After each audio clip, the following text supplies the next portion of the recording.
of all, this topic for this talk is called a quiet mind through subtraction. And neither Kate or I came up with it. It was either Fee or by Harris, okay, but when I was informed of it, I was like, I'm not quite sure that's the title I want. Right, so we wanted to change it. And I asked Kate, how about experiencing a richer mind through subtraction?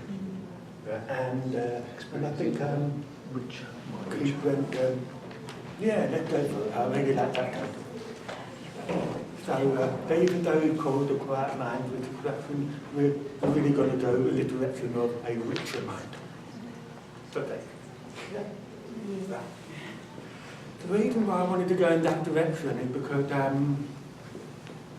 I had quite a few notions about what a quiet mind meant. So it was easy for me to conceptualize it without realizing that I was conceptualizing it. And therefore it looks like if I could have a quiet mind, then I would be able to get something from that place. So what does a quiet mind mean? I was thinking, an absence of thinking, or there's no noise going on, or there's a very low volume going on in my head. And then I tried that. And sometimes it worked and sometimes it didn't. The problem was it didn't really get me going forward from that point onwards. So it was like, there's something inconsistent about how I thought a quiet mind meant.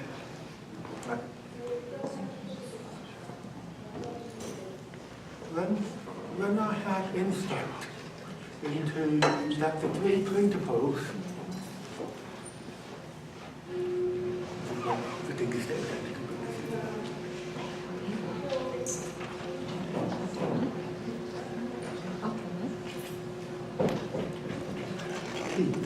I just realised that I'm not pushing people away from me now. Yeah. Sorry.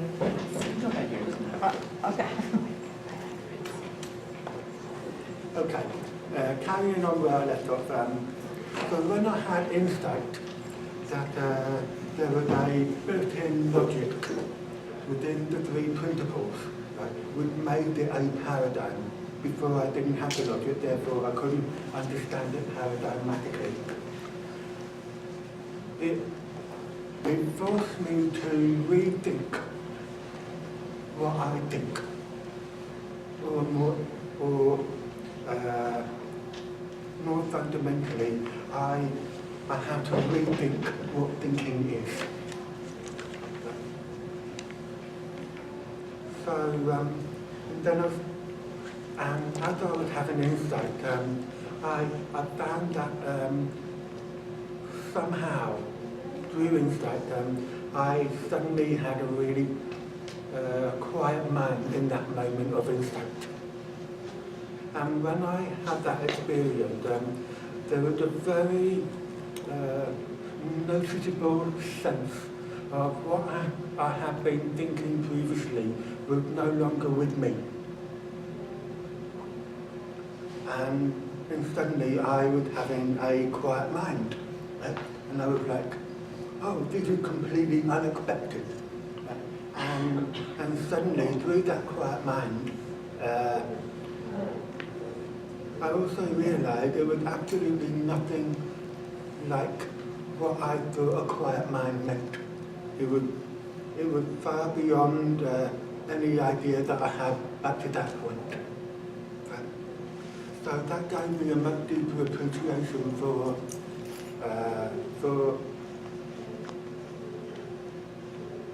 seeing more about how the system is at work, and not so much how I'm believing that how the system works. Yeah. But as I was rethinking what thinking is, right, the fact that I was still having an experience of a quiet mind were quite interesting to me. So if I'm having an experience, then that quiet experience must be coming from thought in the moment. I thought there would be no thought or something that would give me a quiet mind. And now I'm having an experience of a quiet mind. So I wanted to drill down on what was going on here for me. This is my way of thinking my way through understanding the process of what was happening. So I started to see I must be having thinking in the moment in order for me to have an experience, and that's because of thought bringing my thinking to life. So I knew I had to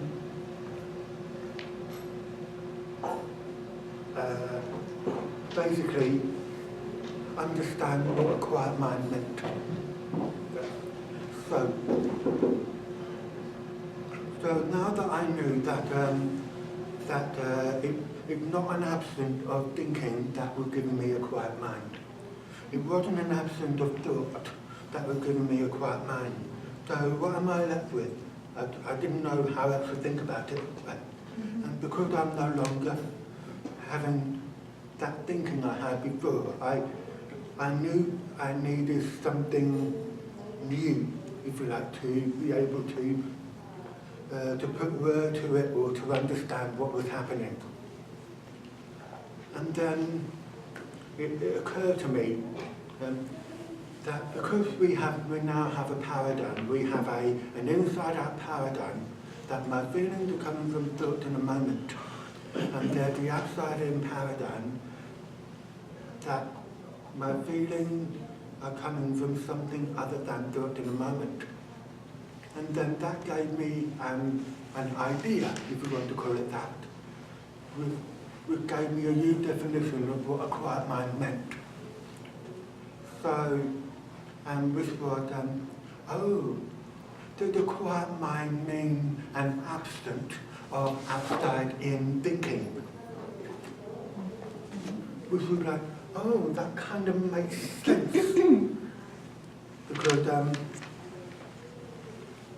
Because when I'm outside in the moment, and I very, very rarely know that I am outside in, which is why I let insight do the work for me. There's a sense of addition, it's additive. So whatever I'm thinking in a moment, and then suddenly it drives itself forward to create more thinking built on that. And then there's another one on top of it, and there's another one on top of it, and so on. So there's a thread of outside-in thinking building up. And because I was seeing that thread of thinking building up, because I was seeing the logic of how it actually works, that my feelings are coming from thought in a moment, all the thinking I was having that was building up on top of one another whilst I was in the illogic of the outside-in paradigm, it's the illogic that rendered all my thinking illogical. And once it became illogical, I was thinking, why am I thinking that? It doesn't make sense. And I realised that it's disappearing of its own accord. Disappearing of its own accord. I wasn't letting go, I wasn't trying to get rid of it, I wasn't trying to do something about it, I wasn't trying to keep it under control. It just sorted it out for me. So when all that outside in collapsed on its own, then suddenly what looks like two paradigms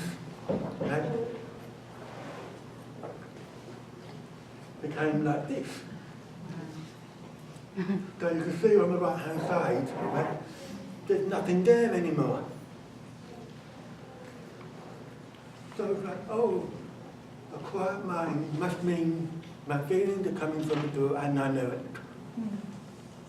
I won't have a quiet mind when I'm outside in, and I probably won't know it.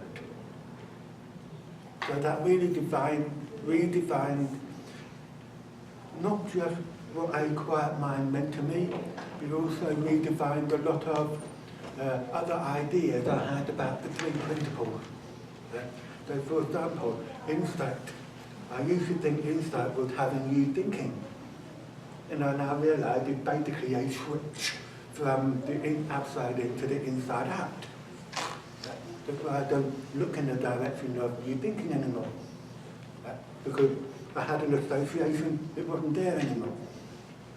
It also redefined mind, thought and consciousness for me. Not immediately, but I knew the first insight. I no longer knew what mind, thought and consciousness was. And yet, I knew that my feelings were coming from thought in a moment. Which was interesting. I mean, surely you should know something about the three principles in order to have insight. Not true. So I thought that was quite interesting.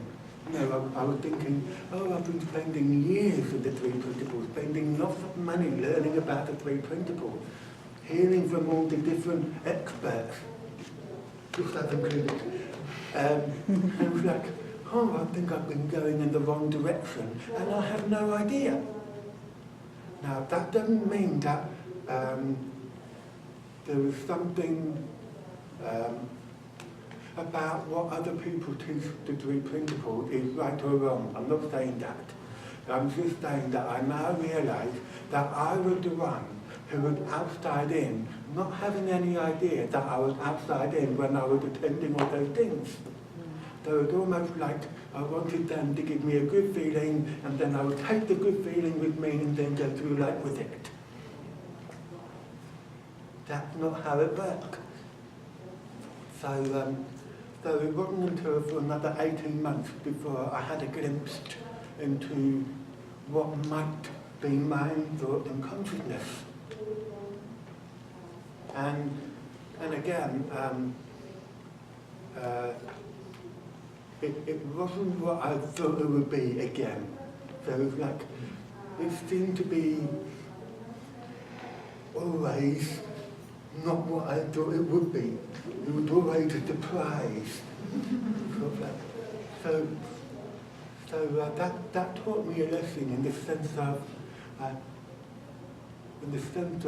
I can start thinking I know what the three principles are, but I'm not sure. So that's why I'm staying open to it, because I can have insight at any moment, and then I see more. So that, and as it was happening, I'm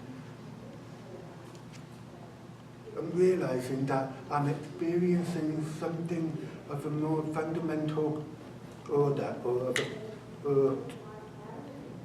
I was having traction with the logic of the inside out. And as a result, my life was getting richer. I was able to think more wisely, more creatively, more collaboratively. I was like, I'm creating connections, I'm creating friendships, I'm not shy anymore. I'm like, oh, is that what richness means? And all my experiences was always coming from my thinking in the moment. So my thinking is getting richer and richer as a result of becoming more and more aligned with the inside-out paradigm.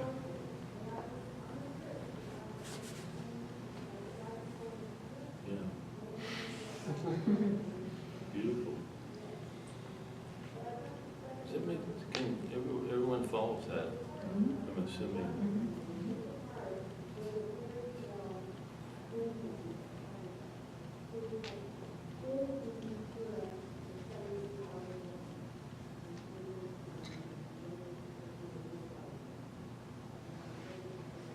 You can see the discovery in that, or the surprise, or the unpredictive,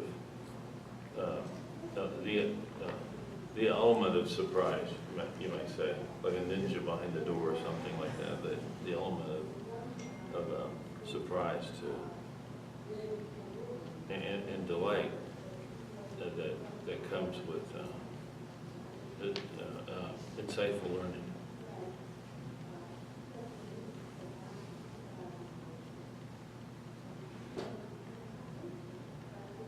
I like the way you describe your process of, you're very specific about how the words you use to outline that in detail, isn't he? Mm-hmm. It's really interesting. Very, you have a gift that way.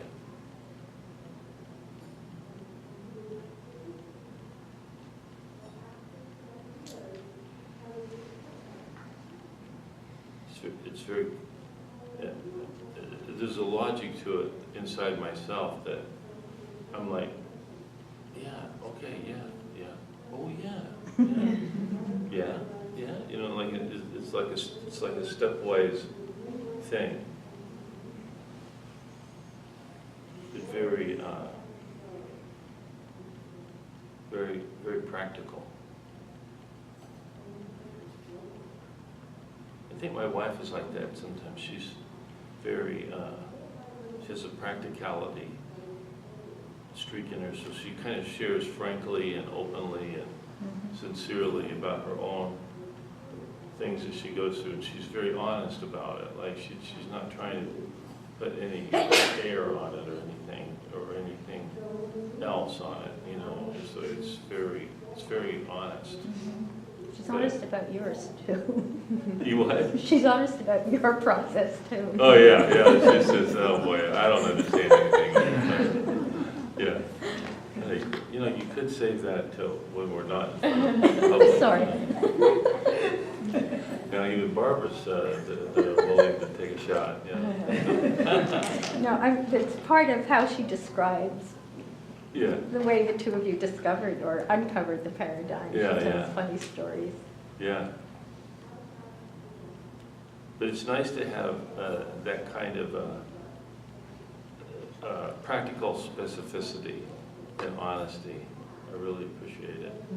I think we can all become better teachers and communicators if we could see what we, you know, articulate and describe and go through and kind of break it down and detail it out so that people would be better able to identify with it. So it's not just, there are times that I felt like that we would sort of jump ahead and say, oh, it's going to be great.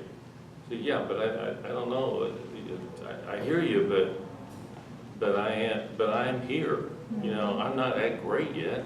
Like, you know, so but you know, it's nice to have a sort of a practical guide and a practical, honest communicator to help you go. Oh, okay. Yeah, okay. That makes, you know, you break it down very nicely that way. And you probably don't. You said something once that makes me think that you're not. It's hard for you to appreciate that's the way you're going about it. It just seems more natural to you or something. It sounded like when you said that. It didn't sound like you were doing anything. It just sounded like you were kind of sharing what I call your process. Yeah. I think another way of saying that would be that once you know that there is a logic, for me, I was just starting to follow that logic.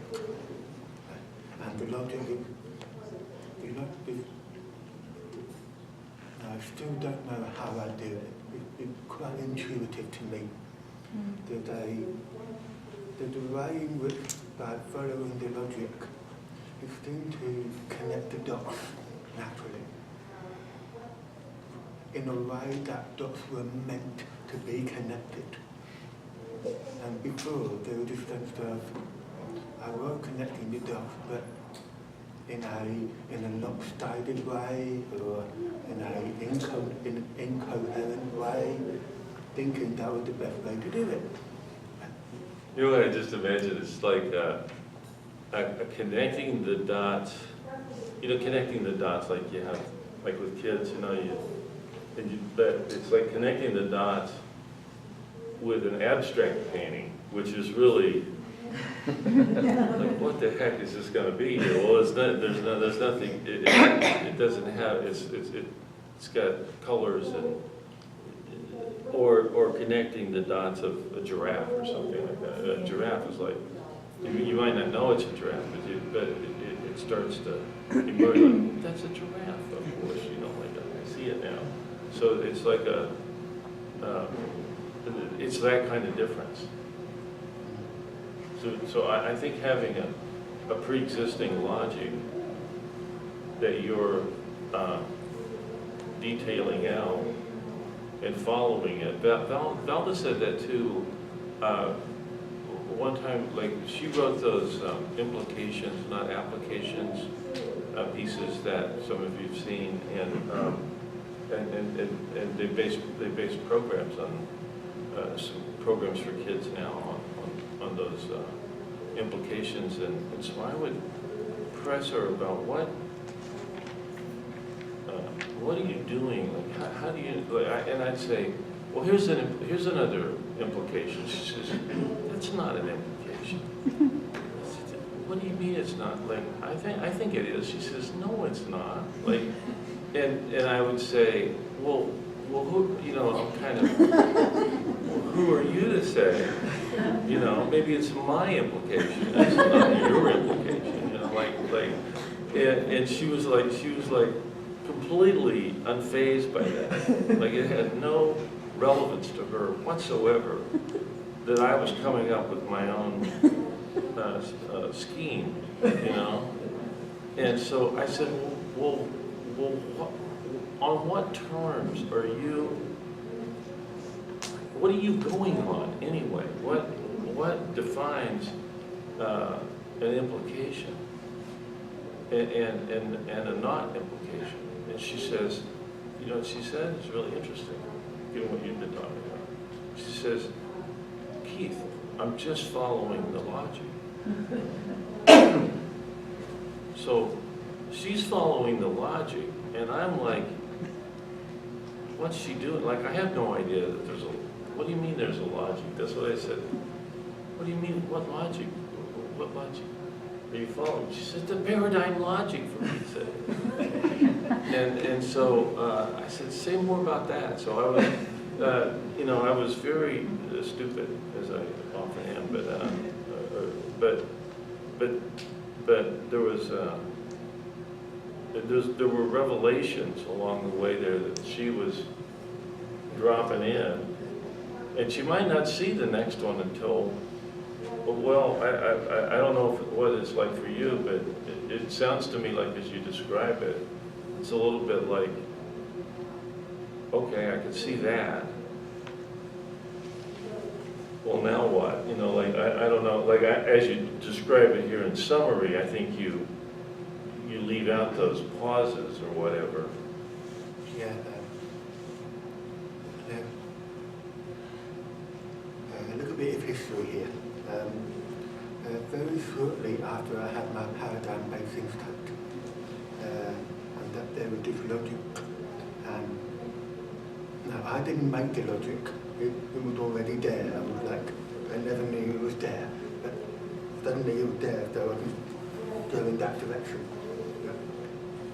So as I gained traction to it, then I like putting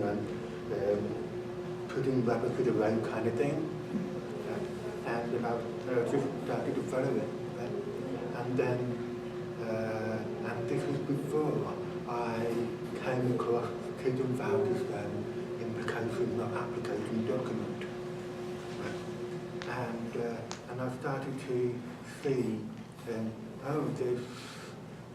I couldn't put word to it, but I could see that there's somebody having their own thinking, and I'm having my own thinking, right?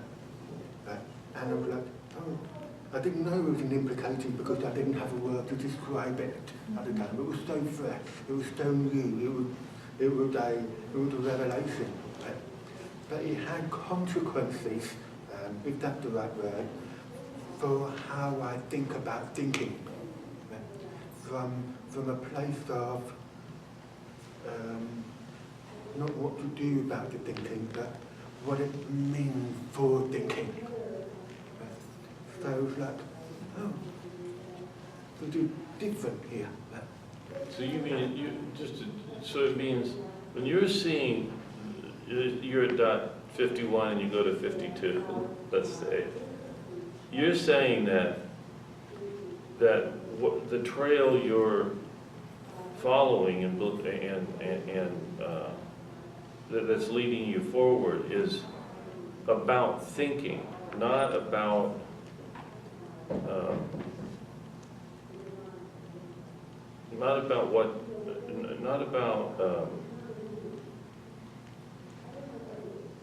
it's like a discovery of the thinking process itself, rather than anything else. Maybe that's the best way to say it. Yeah, I'll go along with that. Okay. Yeah. So, and this logic didn't become it wasn't a single thing. It was like a thread of the same logic.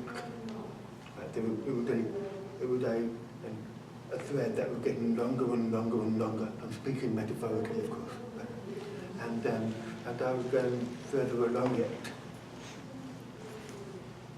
And implication arose out of that. There was already built into this logic. Right? And then I had another understanding of what thinking is about, not what I am thinking about. You know? And it was like, no, I hadn't seen that before. And then I saw what made sense and what didn't make sense. It was like, oh, that changes the way how I think about life regarding that particular implication. And that carried on for quite a bit at the beginning. And I realised that there were 4 significant implications that I saw in that. I didn't have the name for it, it was just so, it was very abstract, but I knew what it meant. And then, did you say 4? Sorry? Did you say 4 implications? 4. I thought you said that. And then, Kate and Fowler did a 5-part webinar series for 3 Principles to the Man, right? And that was... That was maybe one of the first ones. That was probably the first one we did with you. Yeah. Okay. And they decided to send the implication, not application document to me so that I can then share it with everybody who's part of that webinar series. So I read it. And essentially, it's a separate reality. I was reading the notes on the inside out and the outside in. And I was like, that's exactly what I've seen. Wow. And that was really surprising to me. So it was like a verification, or you're seeing a map of the territory you've traveled. Yeah. It's being worded in a way that you... It put words to what I had seen, and it was identical. So, okay, cool, so turn it over. Oh, I've seen that one too. There's somebody else who's seeing the same implication that I did. Right, Kate and Valda, how the hell do you know all this? I mean, so they had 7 implications, I think it was 7? 7 or 8, yeah. And 4 of those were described exquisitely and precisely according to that implication, not application document. So I knew I had found some kind of paradigm mate in Kedenwalders because we were on exactly the same track, on the same path into learning how the three principles, how the paradigm was working. Yeah. And I thought I was unique in that. Right? Now, because now it became obvious that Kedenwalder still just been further down the road, but I'm now on the same road that they were in. It was like, it's no longer limited to one person. It wasn't limited to me. It was like, is it possible that it applied to more people than I think? And then the universal nature came into it. So it's like, oh, that thinking applies to you too. That applies to you too. Angie, and my parents. My parents. So suddenly my relationship to the world had changed, not because the world had changed, it was there was something about my relationship to the way I was thinking based on the paradigm that I was in. It was no longer about my relationship to the world, it was about my relationship to the paradigm, the inside out or the outside in. It was like, oh, okay, so when I'm outside in a moment, then I'm going to have a relationship with the outside in paradigm, but it's going to look like my relationship with what's happening out there. And the inside out is, I know my relationship is with the inside out paradigm, and that's what gets me to connect automatically with the world out there. Cool. So suddenly I found a way of having more insightful relationship, more relationship based on something that was helpful. It wasn't a consistent thing. It wasn't an instant thing. It was a continual, gradual evolution as I learned more and more about the inside out and the outside in. It really, I had no idea how much it was going to help me when I look back from the moment I had my paradigm based insight and to where I am. It was, well, you reminded me of something that I saw was, well, I said it earlier, but in terms of the false causes, you might say, about childbed fever, curdled mother's milk, etc. That I realized that a paradigm revelation, the big contribution of it is what it rules out. It takes so many things, it makes so many things irrelevant and not pertinent to the path, like you're talking about a path, or a way, a traveler. If you don't, it automatically eliminates turning right at the big oak tree or something like that. That's like, oh, don't do that. That never goes anywhere. There's a swamp at the end of that path. So you think, okay, well, I don't want to wind up there. So it's like there's things that get the logic in and of itself reveals the path, but it also simultaneously reveals the not path. And the not path that's what you're talking about. It's really helpful to know how it doesn't work. When you know how something works, you automatically know how it doesn't work, And that's equally as helpful. It's not just that germs existed, but we don't have to worry about curdled breast milk or colds or fever. There were things that were just automatically ruled out of medical science. They don't even bother with it. You know, you go to the ER, nowadays there's very specific things that they're going to take stock of to save your life. And there's a whole lot of things, like it might even be that you're bleeding or something like that. They're like, oh, that's got nothing to do with it. But the pH balance of your blood, oh my gosh, we got to get right on that. If you don't have the exact right pH balance, you're dead in minutes. Or there's just things like that the knowledge tells you now that you had no idea about. So people would just die. But it's so fabulous, especially with mental sciences. The mental sciences have been so at a loss, have been so aimless, have been so without any compass or bearing or paradigm. Like we've just been trying this and trying that and going here and going there. And so we've been really, very harmful and irresponsible.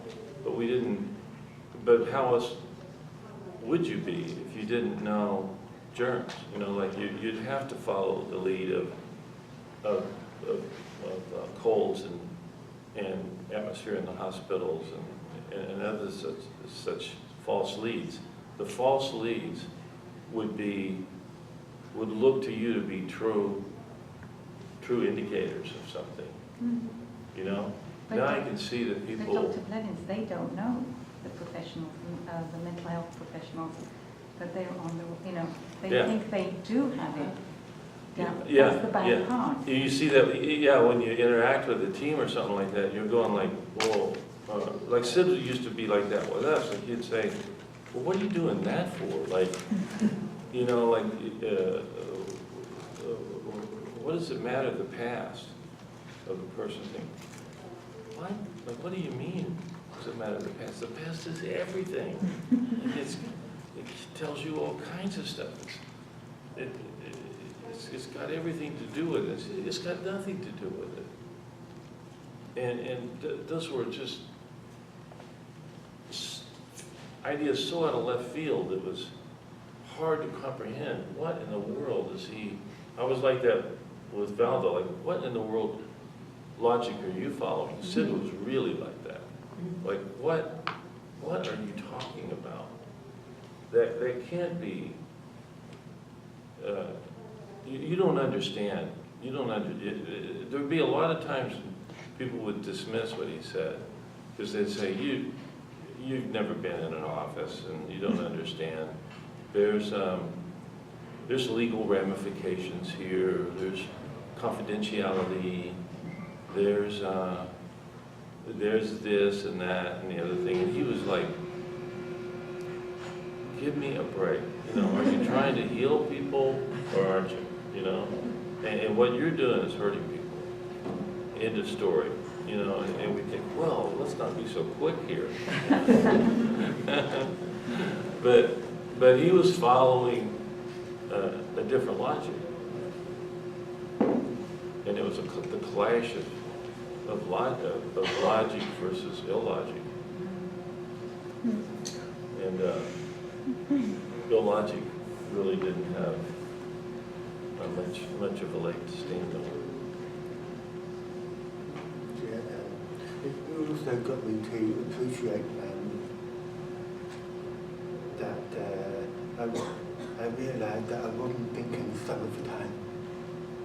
I got to realise that I was thinking all the time. Mm-hmm. So if I'm thinking all the time, what about all those moments when it looks like I'm not having any thinking whatsoever? Well, I might be having an experience, so well, there might be thinking going on, it just doesn't look like it's there. But knowing that it's there, oh, cool. I'm no longer at the mercy of something other than my thinking. There was a real sense of freedom here. So, However, it also came with another implication, was that because I started to see that I'm having a lot more thinking than I thought I had, I started to realise am I outside in a lot more than I think I am. So the idea of how am I doing just didn't make much sense anymore. I mean, why would I? Because how do I know how much of the time I am inside out? How do I know how much of the time I am outside in? It's quite shocking to me. And through a chance conversation in the college with the founder, and you said something, it was a very off-the-cuff remark. We were having a conversation. And Kate, at the time, I mean, you must have been the principal of what, nearly 40 years? Yeah, probably, yeah. Just a couple of years ago you're talking about? Not this year, last Yeah, year. yeah. 40 years, so he must be really advanced, really very deep, strong sense of what the three principles are about. And 40 years, he must be miles down the lane, I need to top up the tank of my car like 50 times over just to reach its zero. So, and then he said, I catch myself being outside in 50 times a day.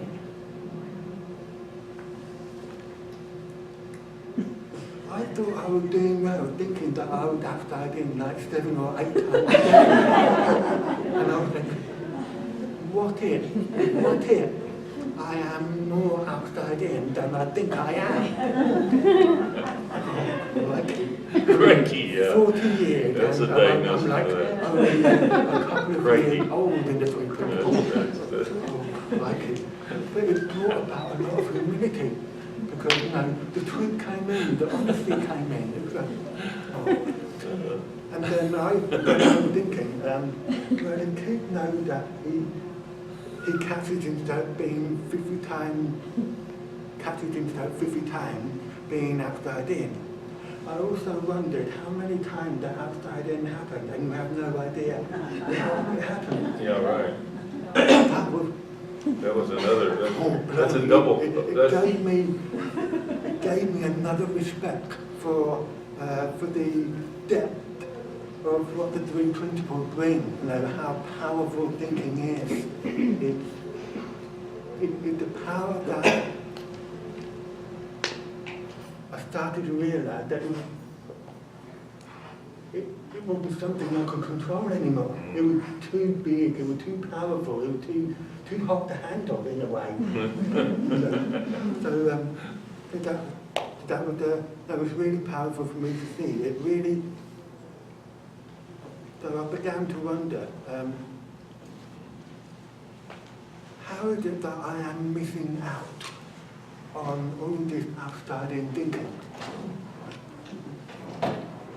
And why am I not doing better, or that kind of thing? And that was when I started to see more deeply where the outside-in is basically deceptive. So deceptive that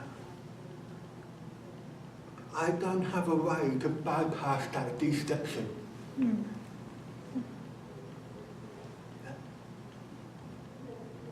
And consequently, my thinking about I'm good at being inside out, and I'm quite good at catching myself being outside in. The result of that insight made that kind of thinking rather redundant. So, what do you mean by redundant?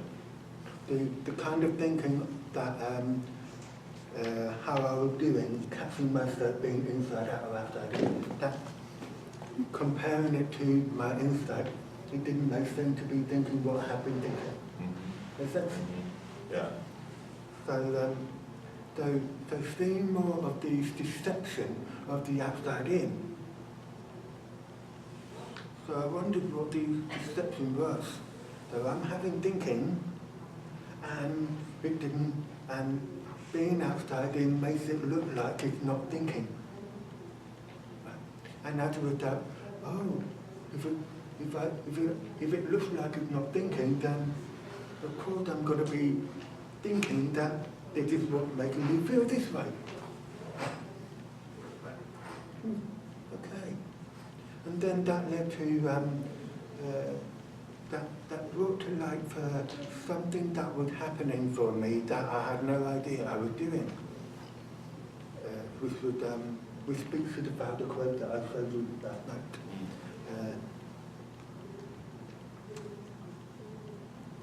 I probably got that. I don't know if you. Yeah, in the back. Can you go get it? Well, I don't know if you want to. I think I've got another one here, but Okay. Right. One of my outside in was that I really wanted to monitor my thinking, so that I could keep my thinking in check. yeah. I didn't want to have bad thinking. That I needed to monitor my thinking. No, don't have that thinking. That's not a good one. So I did a lot of that. Basically spent my entire life doing that. And then this quote from Founder. It's before that. It's in the. It's Bear with me, before. please. You're going way past it. It's earlier. It's kind of in the first, just before that. Yeah.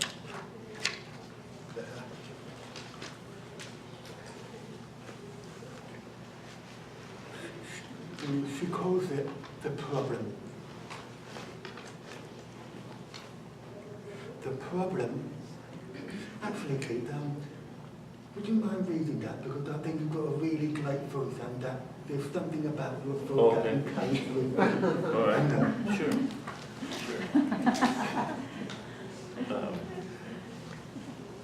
The problem is not your thinking. The problem is believing that your feelings are coming from something other than thought in the moment. This is a 3 principles paradigmatic discriminator. Feelings, experience, reality is being created always only this one way.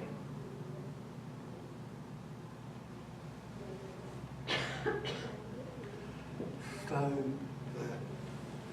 that made me realize that when I was monitoring my thinking, that was when I realized that my monitoring is also thinking. So suddenly I realized I'm thinking about my thinking. Oh, that's what they call overthinking. I've got a scientific explanation for what overthinking is. People say, people talk about overthinking as a bad thing, but I didn't have a scientific basis for it. There's another term for it too. It's more scientific term. The fox is guarding the hen house.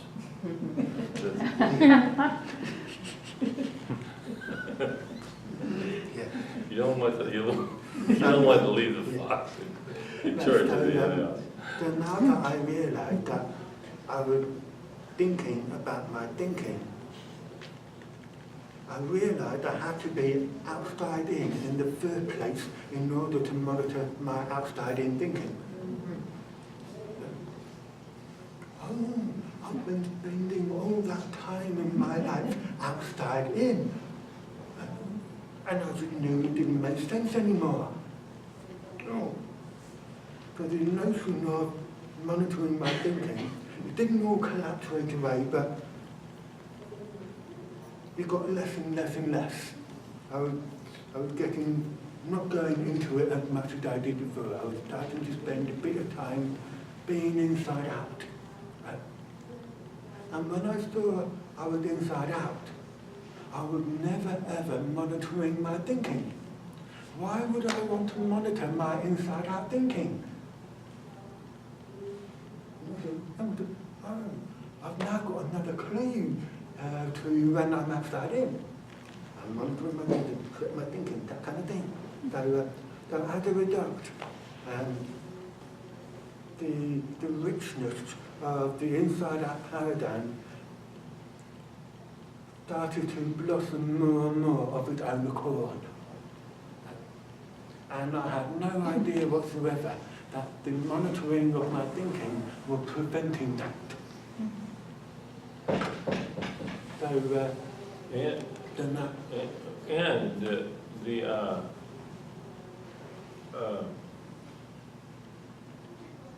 like you said, the shrinking. So there's something happening here in another way you might say is like, I think there must be big chunks of unconscious thinking, let's say, or that we don't know we've got, that we're holding on to and pursuing, not really realizing that it's to our own detriment, see? So we're faithfully holding on to the anchor as the, we just don't see, it must be that way, people aren't trying to self-defeat, they just don't know, they're innocent. They innocently hold on to things that better left to let go of. But with no paradigmatic discriminator, you can't spot it. And so,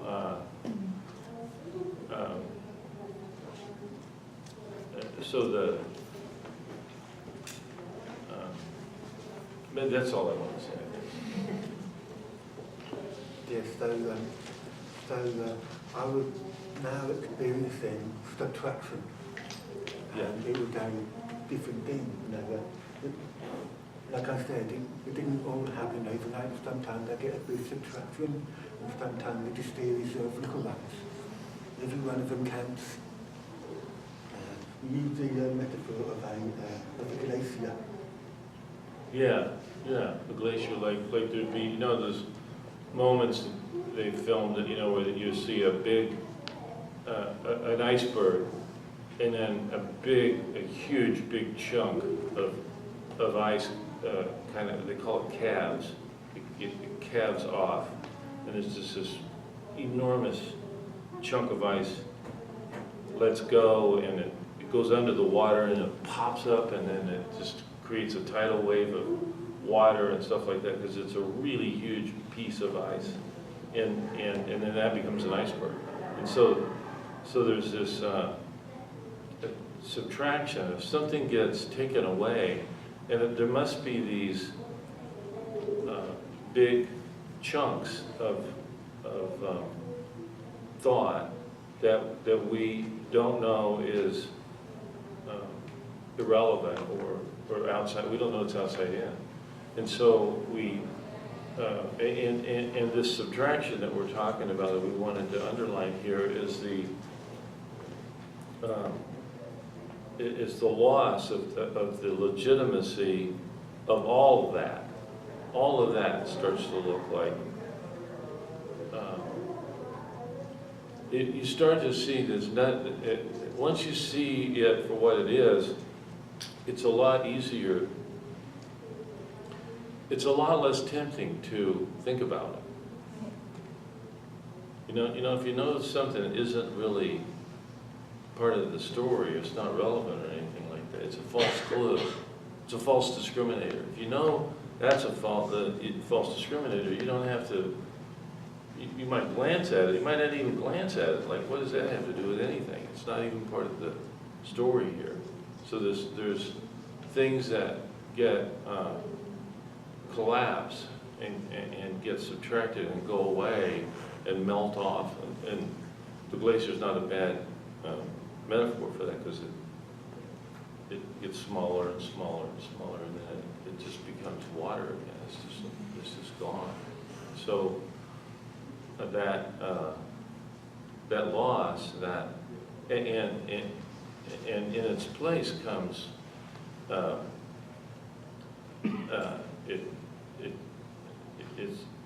there's still thinking.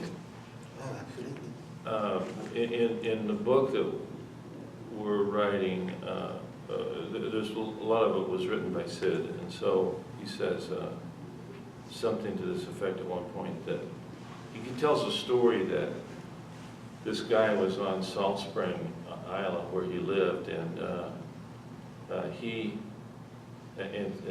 Sid had talked about no thought. So I asked him, I'm interviewing Sid, I said, now when you say no thought, you don't mean no thought. And he said, no, it's not no thought, but it's no personal thought.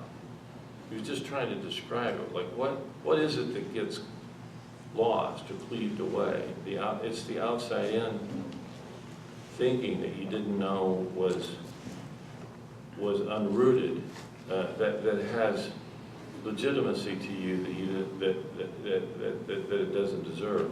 And so, it's causing feelings that it's thinking, it must be, let me try and say it right, it must be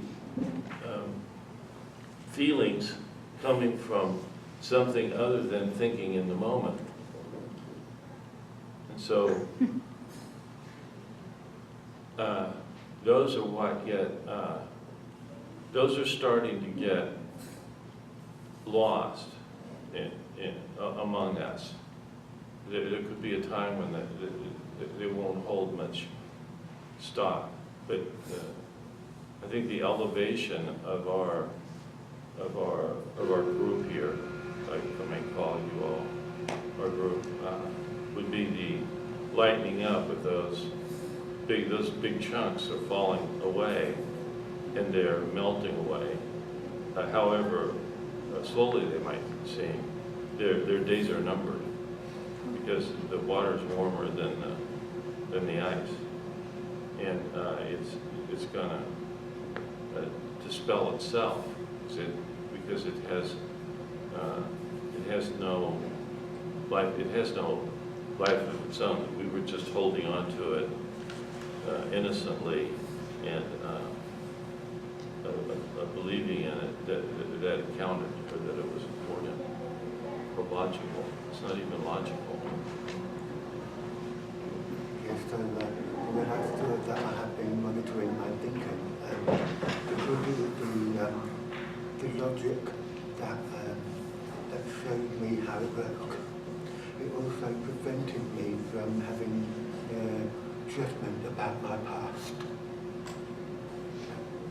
So I saw the innocence of what I had been doing. And it's like, oh, that's that in. No wonder why I didn't see so well. So there was no thinking of, oh, I should have done better, or if I had done this earlier, or that kind of thing. I was here, I'm here in this moment. So, not alone, but I would quickly snap out the past. So this psychological innocence was something I never comprehended as possible before. I didn't realize that was built in. So, I don't know what time we're finishing. Let's just say one thing.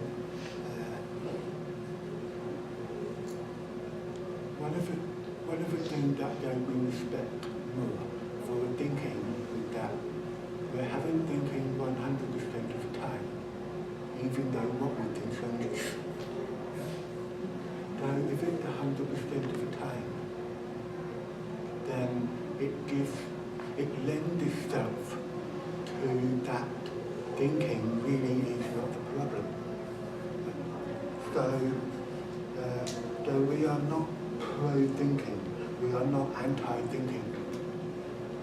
The three principles and the paradigm for me is simply a description for how something works and how something does not work. So they were not making a statement about their thinking. Okay. Would that be accurate? Yeah. When you see, well, like when the physicians saw how death didn't work for their mothers, and how it did, they got busy with getting after the, what the problem was. They didn't even know they had the wrong problem,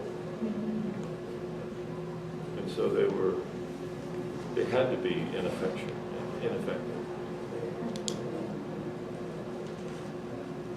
Well, thank you all very much.